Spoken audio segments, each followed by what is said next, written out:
तो आज है day 3 30 days of letter challenge का। एंड आज हम लोग सीखने वाला है क्लासेस के बारे में। पर क्लासेस के बारे में सीखने से पहले मैं आपको एक टर्म के बारे में समझाना चाहता हूँ, जो कि है नलेबल वेरिएबल। ठीक है। एंड इसको समझने के लिए मैं पहले एक मेन मेथड लिख लेता हूँ। एंड यहाँ पे मैं एक स्ट्रिंग डिफाइन करता हूँ नेम करके, जिसको मैं प्रिंट करवा दूंगा। ठीक है। तो अब हमें यहाँ पे एक एरर देखने को मिल रहा है। एंड ये एरर क्या बोल रहा है कि the non nullable local variable name must be assigned before it can be used. इसका मतलब है कि हमें नेम को वैल्यू देनी होगी यूज़ करने से पहले। ठीक है। बट व्हाट इफ़ आपके सामने एक ऐसी सिचुएशन आ जाती है कि आपको नहीं पता कि ये वेरिएबल आगे जाके यूज़ होगा या नहीं होगा। Make sense? तो आप क्या करोगे? तो उसके लिए है हमारा नलेबल वेरिएबल।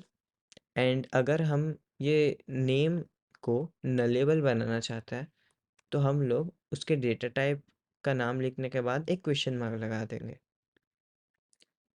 तो ये डार्ट को बताएगा कि मुझे पता नहीं है कि नेम वेरिएबल को मैं यूज़ करूँगा कि नहीं करूँगा।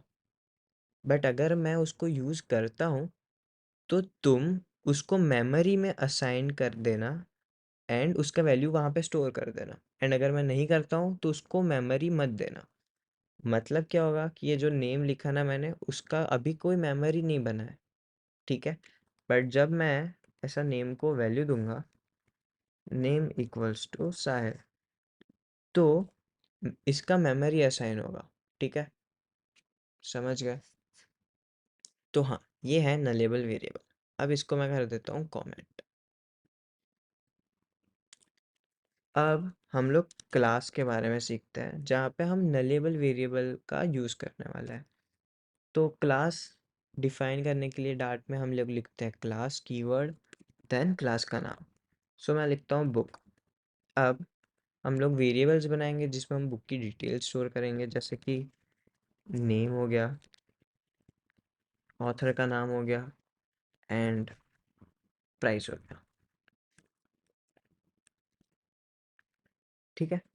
अब हम लोग और भी बहुत सी चीज़ें बुक के बारे में स्टोर कर सकते हैं, जैसे कि कितने चैप्टर्स है बुक के अंदर, एंड अवेलेबल है क्या मार्केट में, नहीं है, वो सब। ठीक है। पर हम लोग अभी के लिए फ़िलहाल ये 3 चीज़ें स्टोर करा रहे हैं। एंड अब देख सकते हो हमें 3 एरर आ रहे हैं कि non nullable instant field name must be initialised, author must be initialised, price must be initialized. मतलब क्या है कि हम ऐसे नहीं लिख सकते, हमें इसको इनिशियलाइज करना होगा। मतलब ऐसे उसको एक नया नाम देना ही होगा। अगर हम नहीं देंगे तो ये हमें एरर दिखाएगा। ठीक है। पर हमने अभी नलेबल वेरिएबल में सीखा कि अगर हम क्वेश्चन मार्क लगा देंगे तो हमें ये एरर नहीं आनी चाहिए। ठीक है। तो अब हम हर जगह क्वेश्चन मार्क लगा के देखते हैं, तो सारा एरर चला गया। पर अब सोचो मैं आपको क्या बोला था कि हम लोग नलेबल वेरिएबल कब यूज़ करेंगे, जब हमें पता नहीं होगा कि ये वेरिएबल हमको आगे जाके यूज़ होगा कि नहीं होगा। ठीक है। तभी हम नलेबल यूज़ करेंगे। तो अभी हम 2 सेकंड सोचते हैं, क्या ऐसी कोई भी बुक हो सकती है जिसका नाम ही ना हो? नहीं, नहीं हो सकती। ठीक है। तो हम इसको नलेबल नहीं बनाने वाले। क्या कोई ऐसी बुक हो सकती है जिसका ऑथर ना हो? हाँ, हो सकती है। मतलब ऐसी बुक्स भी होती है कि जिसके ऑथर का कोई नाम नहीं होता, या वो खुद को एनोनिमस रखना चाहता है। उस केस में हम लोग ये मान सकते हैं कि वो बुक का ऑथर नहीं है। ठीक है। क्या कभी ऐसा हो सकता है कि प्राइस नहीं होगी?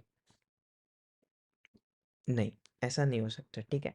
अगर कोई बुक फ्री में भी दे रहा है तो उसकी प्राइस हुई 0 रुपीज़, पर उसकी प्राइस तो होगी कुछ। तो हम लोग प्राइस को एक डिफ़ॉल्ट वैल्यू दे सकते हैं 0.0। ये डबल में लिया ना, इसलिए मैं पॉइंट रखा, अगर मैं ना रखूँ तो भी चलता है। तो हमने यहाँ पे एक डिफ़ॉल्ट वैल्यू दी है, हमने इसको नलेबल वेरिएबल बनाया। बट अभी भी हमारे नेम में एरर आ रही है। तो अब आप सब जानते हैं कि ये क्लास है एंड हर क्लास का एक कंस्ट्रक्टर होता है, ठीक है? मतलब आप बना सकते हो, नहीं बनाते तो भी चलता है। पर हम डार्ट में हमेशा क्लास का कंस्ट्रक्टर बनाएंगे ही बनाएंगे, ठीक है? मतलब नहीं बनाएंगे तो भी चलता है, but it's a good coding practice कि कंस्ट्रक्टर बनाए, सो हम बनाएंगे। सो यहाँ पे मैं लिखूंगा बुक, जो कि क्लास का नाम है, एंड करली ब्रैकेट्स के अंदर। एंड हमने कल सीखा था कि करली ब्रैकेट्स क्यों यूज़ होता है, नेम्ड पैरामीटर्स के लिए, ठीक है? तो अभी हमारा जो नाम है वो तो हमें कंपलसरी चाहिए ही चाहिए बुक का, तो उसके लिए मैं लिखूंगा रिक्वायर्ड दिस डॉट नेम। अब दिस डॉट नेम शायद समझ नहीं आया होगा, तो ये क्या है? तो देखो, दिस ना इसलिए यूज होता है कि मुझे करंट क्लास का आ, वो क्या बोलते हैं उसको, करंट क्लास का रेफरेंस दे दो। दिस इसलिए यूज होता है, ठीक है? मतलब जो ऑब्जेक्ट इस क्लास को एक्सेस करना चाहता है, ये वो ऑब्जेक्ट है, आप ऐसा समझ सकते हो, ठीक है? एंड उस ऑब्जेक्ट की नेम प्रॉपर्टी ऐसे लिखता है, दिस डॉट नेम करके। सो अब क्या होगा, अगर हम कंस्ट्रक्टर में नाम लिखेंगे ना, तो वो डायरेक्टली उस ऑब्जेक्ट के नेम वेरिएबल में स्टोर हो जाएगा। गुड। अब हम लोग यहाँ पे लिखेंगे दिस डॉट ऑथर, एंड हम यहाँ पे रिक्वायर्ड नहीं लिखेंगे। क्यों रिक्वायर्ड नहीं लिखेंगे? क्योंकि ये नलेबल है, तो ये दोगे तो जो दे रहे हैं वो वैल्यू लेंगे। अगर कोई यूज़र नहीं दे रहा ऑथर का नाम, तो हम उसको नल ले लेंगे। अब हम लोग लिखेंगे यहाँ पे दिस डॉट प्राइस। एंड जब आप कंस्ट्रक्टर बना रहे हो तो आप ऐसे डिफ़ॉल्ट वैल्यू मत नहीं दे सकते, ठीक है? जब आप कंस्ट्रक्टर नहीं बना रहे तो ऐसे दे ही सकते हो, बट अगर आप कंस्ट्रक्टर बना रहे हो तो ऐसे डिफ़ॉल्ट वैल्यू नहीं दे सकते। तो हम लोग यहाँ से हटा के यहाँ दे देंगे डिफ़ॉल्ट वैल्यू, ठीक है? तो आई होप आपको ये समझ आया होगा, ये एकदम सिंपल क्लास है। अब हम लोग एक फंक्शन भी बना देते हैं यहाँ पे। फंक्शन मतलब मेथड्स, मेथड्स मतलब फंक्शन, दोनों सेम है, नाम अलग है सिर्फ। तो अब हम बनाएंगे एक void print high, print high नहीं, प्रिंट नेम। एंड हम लोग नाम प्रिंट करवा देंगे बुक का, ठीक है? एकदम सिंपल सा था, आपको समझ आया होगा। अब हम लोग अपना मेन मेथड बनाएंगे, एंड हम लोग बुक का एक ऑब्जेक्ट बनाएंगे वन करके, ठीक है? एंड ये अगर अच्छे से समझाऊँ मैं इसको, तो बुक जो है वो डेटा टाइप है। मतलब वन वेरिएबल कौन से टाइप का डेटा स्टोर करेगा, तो बुक नाम का क्लास स्टोर करेगा, ठीक है? ये वेरिएबल का नाम है, और ये जो है ये ऑब्जेक्ट है जो हम वन के अंदर स्टोर करवा रहे हैं। सिंपल। गुड। अब नेम रिक्वायर्ड है, तो हम लोग सबसे पहले नाम दे देते हैं इसको। नेम में मैं दे दूंगा बुक फेरी टेल दे देता हूँ, ठीक है? अब अगर हम लोग वन डॉट प्रिंट नेम करता है, तो क्या प्रिंट होगा? फेरी टेल्स, ठीक है? ये तो नॉर्मली था, ये तो आपने एक्सपेक्ट भी किया होगा कि फेरी टेल्स प्रिंट होगा, एंड फेरी टेल्स प्रिंट हुआ है, मतलब हमारा कोड सही है, कोई गलती नहीं है। अब ये था नॉर्मल क्लास जो आप सी प्लस प्लस में देखा होगा बहुत लोगों ने। अब हम देखते हैं थोड़े complex versions and abstract class के बारे में।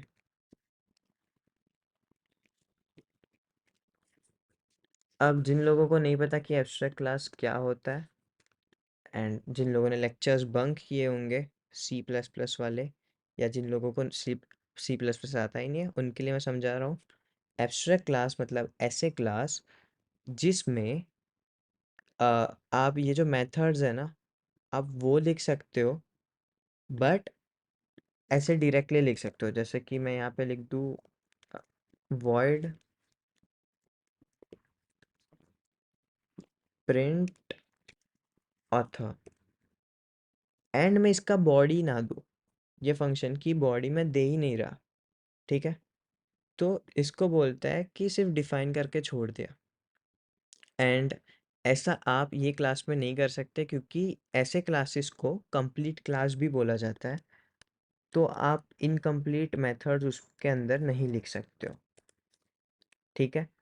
बट व्हाट इफ आपको इनकम्प्लीट मेथड्स लिखनी है, तो आपको बनाना होगा एक एब्स्ट्रैक्ट क्लास आइटम, मतलब मैं नाम ले रहा हूँ ये क्लास का आइटम, एंड मैं यहाँ पे ये मेथड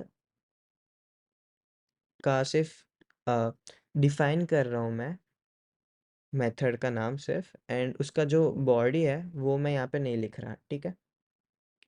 तो अब इससे क्या फ़ायदा होगा ये आपके दिमाग में आना चाहिए। एंड एब्स्ट्रैक्ट क्लास का सिर्फ एक ही फ़ायदा है कि ये ना आपको एक ब्लूप्रिंट बना के देता है अच्छी सी।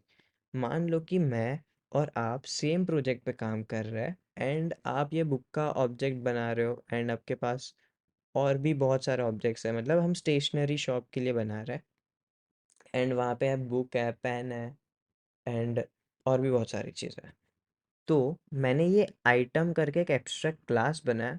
जो आप कोई भी आइटम बनाओगे ना, जैसे कि बुक हो गया, पेन हो गया, इरेजर हो गया, वो हर चीज़ में आपको कुछ मेथड्स ज़रूरी है बनाना। अगर मुझे आपको वो समझाना है, तो मैं क्या करूँगा, मैं एक एब्स्ट्रैक्ट क्लास बनाऊँगा। मैं यहाँ पे बोल दूँगा कि ऑथर का नाम हमेशा होना चाहिए, वॉइड प्रिंट नेम करके मेथड हमेशा होनी चाहिए, एंड वॉइड प्रिंट प्राइस करके मेथड हमेशा होनी चाहिए, ठीक है। अब मैं ज़्यादा दिमाग नहीं लगाना चाहता कि इसमें कौन सी मेथड्स होगी, बट मैं आपको ये बताना चाहता हूँ कि अगर आप कोई भी क्लास का ऐसे ये कोई भी ऐसे क्लास बनाते हो, तो उसमें इतनी चीज़ें होनी चाहिए, ठीक है। अगर वो एक आइटम है, तो उसके पास ये 3 प्रॉपर्टीज़ होनी चाहिए। कूल, समझे? तो मैं आपको ऐसे समझाऊंगा, मतलब तो मैं कोड इस वे में करूँगा कि एब्स्ट्रैक्ट क्लास एक बनाऊंगा आइटम का, उसमें सारे मेथड्स लिख दूंगा जो एक आइटम के पास होने चाहिए। तो अब क्या होगा, जब मैं क्लास बनाऊंगा, मैं यहाँ पे कर सकता हूँ एक्सटेंड्स आइटम। अब इससे क्या होगा कि अगर गलती से भी मैं कोई मेथड बनाना भूल गया, तो ये मेरे को याद दिलाएगा कि print author and print price नाम की मेथड तो है ही नहीं। प्रिंट नेम मेथड है, but print author and print price नाम की मेथड नहीं है। तो चलो हम अब पहले वो बना देते हैं, print author and print price, ठीक है। एंड ऑथर में हम लोग ऑथर ऑथर प्रिंट करवाएंगे, एंड प्राइस में हम लोग प्राइस प्रिंट करवाएंगे। तो अब सारे एरर्स चले गए। तो आई होप आपको एब्स्ट्रैक्ट क्लास समझ आया होगा। मैंने थोड़ा समझाने में गड़बड़ की, मतलब ऐसे थोड़ा लंबा घुमा घुमा के समझाया। बट देखो, मैं एक बार एकदम फिर से सिंपल समझाता हूँ कि एब्स्ट्रैक्ट क्लास है वो ज़रूरी क्यों होता है। बिकॉज मान लो कि स्टेशनरी का हम लोग एक एप्लीकेशन बना रहे हैं, एंड हर चीज़ आइटम होगी एक, कि जैसे कि इरेज़र एक आइटम है, पेंसिल एक आइटम है, बुक एक आइटम है, फिर स्टिकर्स बेचते हैं वो लोग, वो भी एक आइटम है, ठीक है। तो ये सब आइटम्स हैं, एंड सारे आइटम्स की एक कॉमन प्रॉपर्टीज़ होगी कुछ, जैसे कि सबका कोई ना कोई प्राइस तो होगा, सबका कोई ना कोई नाम तो होगा, कोई ना कोई ब्रांड से तो बिलोंग करते होंगे वो लोग। तो वो सारी चीज़ें मैं एब्स्ट्रैक्ट क्लास में डिफाइन कर दूंगा कि इतनी चीज़ें इसके पास होनी चाहिए। देन जब मैं कोई क्लास बनाऊंगा कि बुक, मतलब बुक का बनाया, पेन का बनाया, इरेजर का बनाया, तो वो मैं हमेशा करूँगा एक्सटेंस आइटम। ताकि क्या होगा कि अगर मैं कुछ भूल जाऊँ कोई मेथड, तो ये मुझे हमेशा एरर दे के वॉर्न करे कि भाई तुम ये मेथड भूल रहे हो। Also it's a good practice, मतलब डार्ट इतना समझदार है कि वो समझ जाएगा कि ये जो है वो ये एब्स्ट्रैक्ट क्लास आइटम की मेथड्स है। पर इंसान नहीं समझते, एंड ऐसा बहुत कम टाइम होगा कि आप अकेले कोड कर रहे हो कोई ऐप। तो आप क्या करोगे, हमेशा लिखोगे @ ओवर राइड। ठीक है? इससे क्या होगा कि आपको पता चलेगा कि अच्छा ये मेथड ये क्लास का नहीं है, ये आइटम क्लास का है, जो मैं यहाँ पे इसको सिर्फ इसका बॉडी दे रहा हूँ। ठीक है, बाकी ये डिफाइन तो आइटम क्लास में हो गया था। तो यहाँ पे सब जगह मैंने ओवरराइड लिख लिया। अगर आप ओवरराइड लिखते हो तो क्या फ़ायदा होगा उसका, आपको पता चलेगा कि ये मेथड सेम क्लास का नहीं है, आइटम क्लास का है। प्लस अगर कोई और आपका कोड देख रहा है एंड वो कोई और अच्छा मेथड बनाया, तो ये मेथड वो डिलीट नहीं कर देगा। ठीक है, अब आप यहाँ पे प्रिंट नेम किया, आप यहाँ पे कर सकते हो 1 dot print price and 1 dot print author. And अब हम करेंगे रन एंड हमारा कोड सक्सेसफुली एग्जीक्यूट हो जाएगा। एंड ऑथर नल आ रहा है क्योंकि हमने कोई ऑथर दिया नहीं है, बट अगर हम ऑथर दे देते हैं तो ये हमें वो ऑथर दिखाएगा। ठीक है, सेम वे हम प्राइस भी दे ही सकते हैं एंड मैं 100 दे देता हूँ। तो क्लासेस कैसे काम करते हैं आई होप आपको समझ आया होगा। एब्स्ट्रैक्ट क्लास क्या होता है, क्यों बनाता है, एंड हाँ एक और चीज़, एब्स्ट्रैक्ट क्लास का ऑब्जेक्ट आप नहीं बना सकते। ठीक है, मतलब ये भी मैं बताया ही था, बट मैं फिर से एक बार हाईलाइट कर देता हूँ कि आप आइटम का ऑब्जेक्ट नहीं बना सकते। जैसे कि अगर आप यहाँ पे लिखोगे ना item item equals to item, तो ये हमेशा एरर देगा एंड ये बोलेगा कि abstract classes cannot be initialized. मतलब एब्स्ट्रैक्ट क्लास सिर्फ आपको डायरेक्शन देने के लिए होता है कि ये मेथड्स इम्प्लीमेंट करना, वो आप उसका ऑब्जेक्ट नहीं बना सकते। सो आज के लिए बस इतना ही। क्लासेस के लिए ये जो कोड है वो मैं आपको दे दूंगा डिस्क्रिप्शन में। एंड कल हम लोग हमारा पहला फ्लटर ऐप बनाने वाला है एंड्रॉयड स्टूडियो में। सो आप लोग प्लीज़ फ्लटर का सेटअप कर लेना। यूट्यूब पे बहुत सारे वीडियोस है कि फ्लटर कैसे सेटअप करता है विंडोज़ में भी एंड मैक में भी। एंड वीडियो अच्छा लगा हो तो लाइक कर देना। कल मिलता है, तब तक के लिए गुड बाय।